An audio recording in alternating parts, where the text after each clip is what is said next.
Naalimpungatan si Benedict na may tila may nayayakap siya, at may nadadantayan ang mga binti niya, kaya naman, dahan-dahan niyang idinilat ang kanyang mga mata, para lang magulat sa nakita. Nasa tabi lang naman niya si Kayla, nakaunan ito sa kanyang braso, at mahigpit ding nakayakap sa kanya, gaya ng higpit ng pagkakayakap niya dito. And take note, hindi lang yakap ang ginagawa niya, nakadantay pa ang isang binti niya sa dalaga. He silently cursed, lalo na nang mapagtanto niyang they are both naked. And he knows na may nangyari sa kanilang dalawa.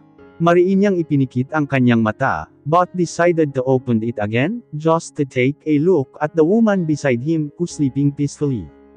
Habang tinatitigan niya ang maamong mukha ng kanyang asawa, hindi niya maiwasang hindi makaramdam ng kakaiba para dito. But later, he smiled bitterly and shook his head. Sa kadahan-dahan niyang inalis ang mga kamay nitong nakayakap sa kanya, at braso niyang inuunanan nito. He stood up quickly and entered the bathroom to take a shower. After he finished his shower, he quickly left the bathroom and went to the walk-in closet to get dressed. He didn't even bother to fix his hair, he just put on his pants and a t-shirt, and then went straight out of his room without even looking at his sleeping wife. Kailangan niya munang mag-isip, dahil hindi niya alam, if ano ang sasabihin niya kay Kayla pag nagising ito.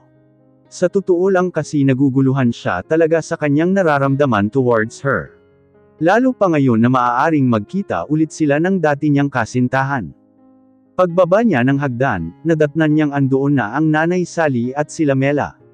Good morning nak, bati ng Nanay Sally niya. Morning Nay, alis po muna ako. Ikaw na po muna bahala dito, lalo na kay Kayla. Alis na po ako. Wala naman nagawa ang matanda, kundi ang tumango at ngumiti na lang. Kahit pa nagtataka ito na umalis ng bahay si Benedict ng madaling araw, which is hindi naman ito gawain. Nasa sasakyan na siya nang may tumawag sa kanya. Kaya sinagot niya ang tawag, habang nagmamanyobra ng kanyang sasakyan palabas ng gate. I'll be there in a minute. Wika niya sa kausap sa kabilang linya, at basta na lang niya pinatay ang tawag nito. Para namang binugbog ang katawan ni Kayla nang magising siya, she felt sore. At alam niya ang rason, kung bakit ganoon ang nararamdaman niya, pero niwala man lang siyang makapa na nikatiting na pagsisisi, sa pagbibigay niya ng kanyang sarili sa lalaki, na asawa naman niya. Niyakap niya ang una na nasa tabi niya, habang nakangiti, pero nalungkot din naman sa huli, lalo na nang maalala ang huling sinabi ni Benedict, bago ito umalis sa tabi niya. Lumingon siya sa kanyang likuran, sa pag-aakalang andoon pa sa tabi niya ang asawa, but to her disappointment, walang Benedict na andoon, kundi mga unan at kumot na lang din. Hindi niya mapigil ang hindi malungkot, buong akala niya magigising siyang kasama niya ito. Nakapagdesisyon pa naman na siya nakakausapin ulit niya ang asawa, nabigyan na ng chance ang kanilang kasal. Pero paano na niya gagawin yun, kung hindi man lang siya nito inintay na magising, at basta na lang ito umalis. It's okay Kayla, antayin mo na lang siya umuwi, kausap niya sa kanyang sarili. Minsan pa siyang huminga ng malalim, at ngumiti bago tuluyang tumayo, at nagtungo na ng banyo para maligo. Pagkatapos niyang maligo at magbihis, pinalitan naman niya ang bedsheet, na nagkaroon ng bakas sa pagkawala ng kanyang pagkababae kagabi. Kayla couldn't help but to smile bitterly, bago ipinagpatuloy ang kanyang ginagawa. Nang matapos sa kanyang ginagawa, she decided to go down, para labhan naman ang bedsheet. Iha, tawag sa kanya ng Nanay Sally, kusa naman ang paa niyang naglakad palapit dito at magmano. Kailan pa po kayo dumating? Tanong niya dito. Kagabi lang, kumusta ka dito? Ay teka ano bagay ang bitbit mo? O season ito. Ano po Nay, nagpalit po kasi ako ng bedsheet ni Benedict, kaya diretso ko na po lalaban. Sasking bata ka, ba't ikaw pa maglalaban yan andito naman sila Mela na. Akin na yan. Kinabahan naman siya sa pangungulit ng matanda, dahil pag ipinalaban niya ito, for sure malalaman nito na may nangyari na sa kanila ni Benedict. Wag na po Nay, kaya ko na po ta. Ay, hindi akin na yan. Wika nito. Sabay kuha sa yakap-yakap niyang bedsheet. Sa katarantahan niya ay kinuha niya ulit ito sa kamay ng matanda. Ako na lang po Nay. Ako na. Pagpupumilit pa nito, at wala na nga siyang nagawa, nang tuluyan na nitong makuha sa pagkakahawak niya ang bedsheet. Mag-almusal ka na lang dyan, nakapagluto na din ako ha. Siya-maywa na muna kita, at lalabon ko na muna ang mga ito. Akmang maglalakad na sana ito, nang bigla itong mapahinto at tinitigan siya. Alam ko kung bakit ayaw mong ipalabos sa iba ta anak, nakangiti nitong sabi. Maniwala ka sa hindi, masaya ako para sa inyo ni Benedict, wika nito bago tuluyan siyang tinalikuran. Kyla, breathed heavily, kung sana ganoon din kasaya si Benedict sa nangyari sa kanilang dalawa. Walang ginawa maghapon si Kyla, kundi ang mag-antay sa asawa, at titigan ang kanyang cellphone, baka sakaling tumawag o mag-text man lang ito, pero mukhang mamumuti na naman ang mga mata niya kakaantay, hay buhay. At dahil bagot na, kaya naisipan niyang yupan ang kanyang social media account. Ang tagal din niyang nanahimik sa SOCMED mula nang ikasal siya. While scrolling, biglang pumasok sa isip niya, na tingnan ang Facebook account ng asawa, but to his dismay wala man lang na Benedict ang lumabas sa mga hinanap niya. Kaya sa inis niya pabagsak niyang inilpag ang kanyang phone sa higaan. But her heart skipped a beat, when she heard Benedict's voice outside of her room. Kaya tila siya si The Flash na mabilis pumunta ng pintuan para lumabas. At ang magandang ngiti na inihanda na sana niya, ay biglang nawala nang sumalubong sa kanya ay isang galit na mukha, at nanlilisik na mga mata ng asawa. Benedict, mahinang sambit niya sa pangalan nito. Let's talk, he said coldly at naglakad na patungong kwarto nito. Alangan man at kinakabahan sa nakikitang hitsura ng asawa, ay sumunod pa rin siya dito. Closed the door, he said emphatically na sinunod naman niya. Benedict, caught that. Wika nito na ikinaputol ng sasabihin niya sana. Looked, I don't know what happened last night, if bakit pinatulan kita, if bakit bumigay ako sa'yo, but I'm telling you this Soriano, you. And my dad plan will never gonna work on me. Awang naman ang bibig ni Kyla sa kanyang naririnig. Wait Benedict, nagkakamali ka. Oh, come on. Don't play innocent about this, yan ba ang plano niyo ni Dad, na ibigay ang sarili mo sa akin, para may salbo lang ang kasal na yan. At para makakuha ng malaking pera sa daddy ko. Seriously. No, makinig ka naman sana sakin, pakiusap niya dito. No way. Never mong mabibilog ang ulo ko. No what? What I felt for you right now. I felt disgusted, he said while gritting his teeth. You are nothing but like a slut, and hindi na ni Benedict natapos ang kanyang sasabihin, dahil isang malutong na sampal ang pinakawala ni Kyla sa mukha ng asawa. Sobra ka na, umiiyak na niyang sabi sa asawa, nakita ang galit sa mga mata nito. Hindi ako slut. E ano ang tawag sa'yo? Pumapayag ka na gamitin mo ang katawan mo para ano? Para sa plano niyo ng daddy kapalit ng ano? Ng pera, hindi ba slut yun? Hindi ako nagpapabayad sa daddy. Ginawa ko yun, dahil gusto ko. Dahil gusto kong isave ang marriage natin. Dahil mahal kita, sigaw niya kay Benedict, na tila naman nagulat sa mga sinabi niya. Pero nakabawi din naman sa huli. Mahal, kung ganoon, paano mo e-explain sa akin yung milyon-milyon na tinransfer ng daddy sa account mo, kagabi lang? Sige nga, to think na kagabi lang na may nangyari sa atin. Ano binayaran ka kaagad ng daddy, after ng serbisyo mo? Wala akong alam sa sinasabi mo, naguguluhang sabi ni Kyla dito. Pwede ba, enough of your lies? Sayang lang, alam mo ba habang paalis ako dito ng bahay kanina, iniisip ko na siguro wala naman masamang bigyan ng chance ang marriage natin.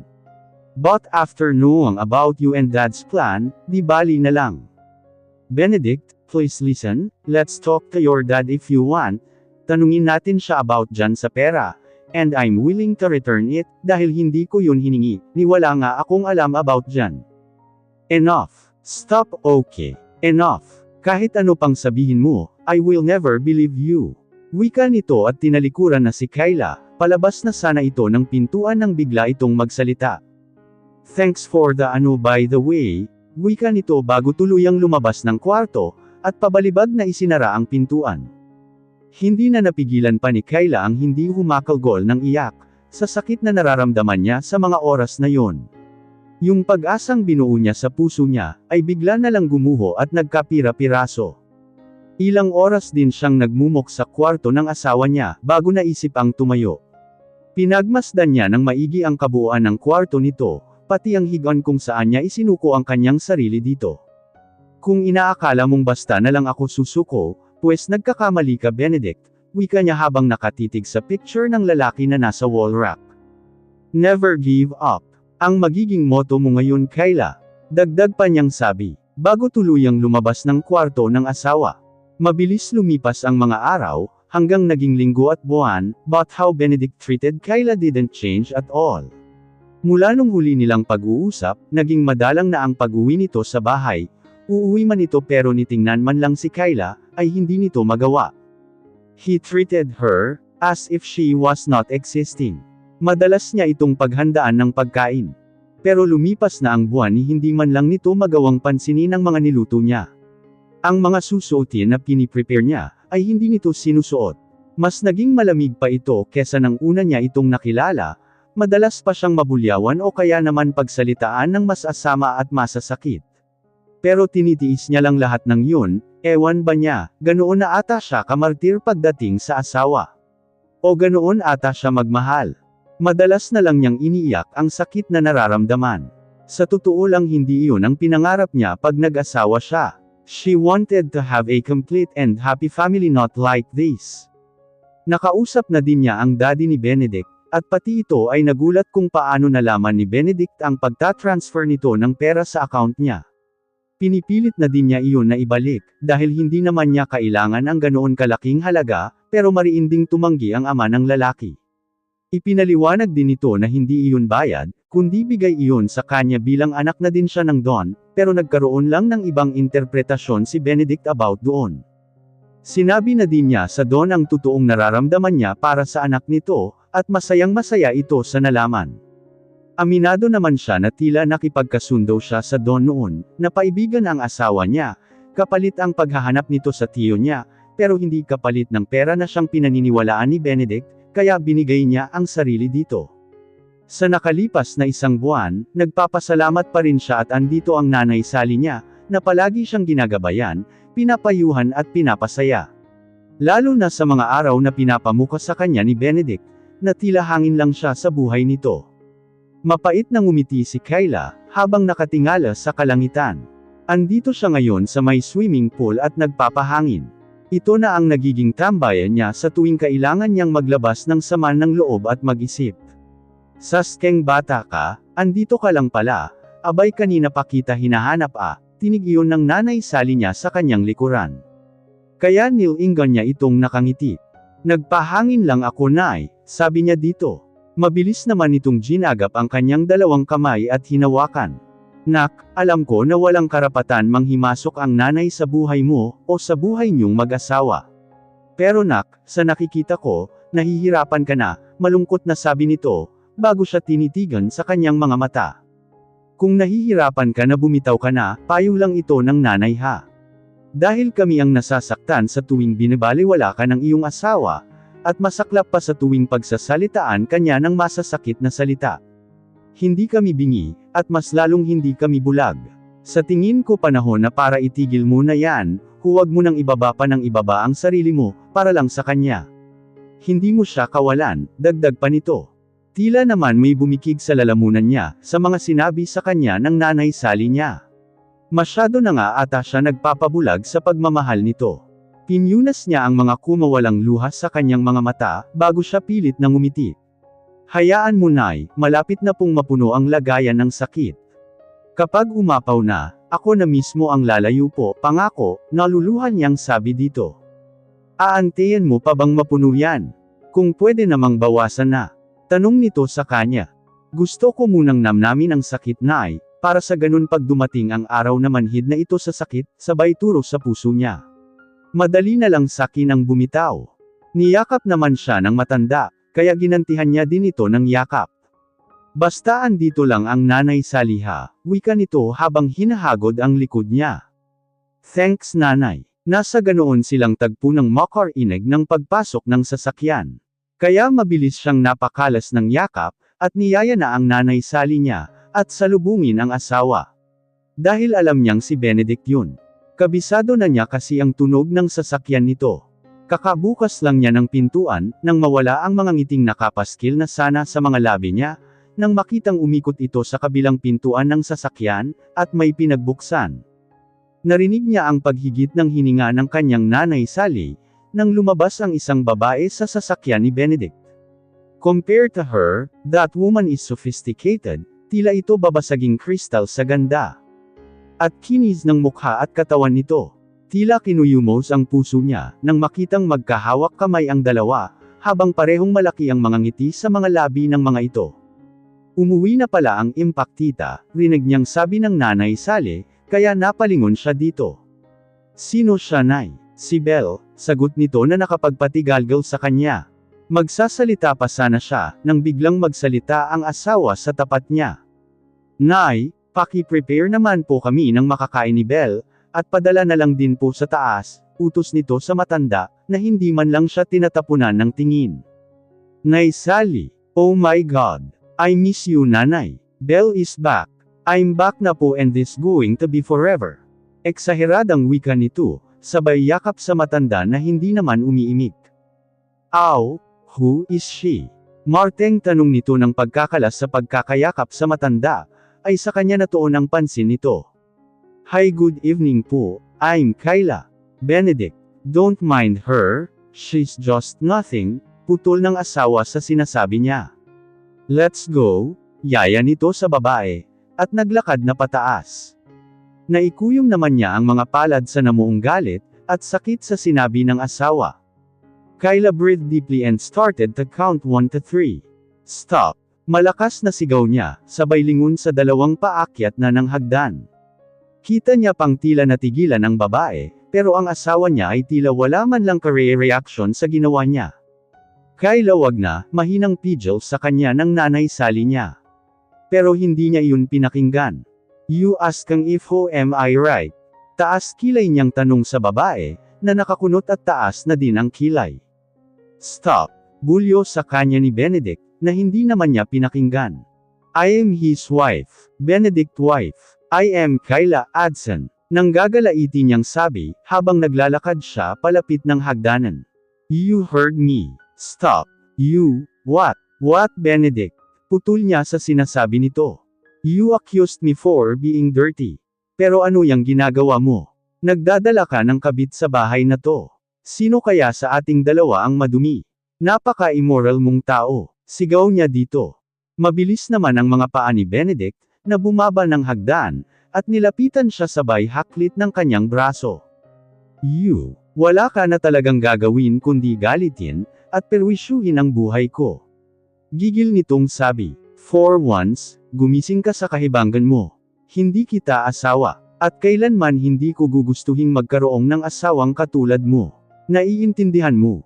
Bitawan mo ako. Pagpipiglas niya dito, dahil ramdam niya ang sakit sa pagkakahawak nito sa kanya.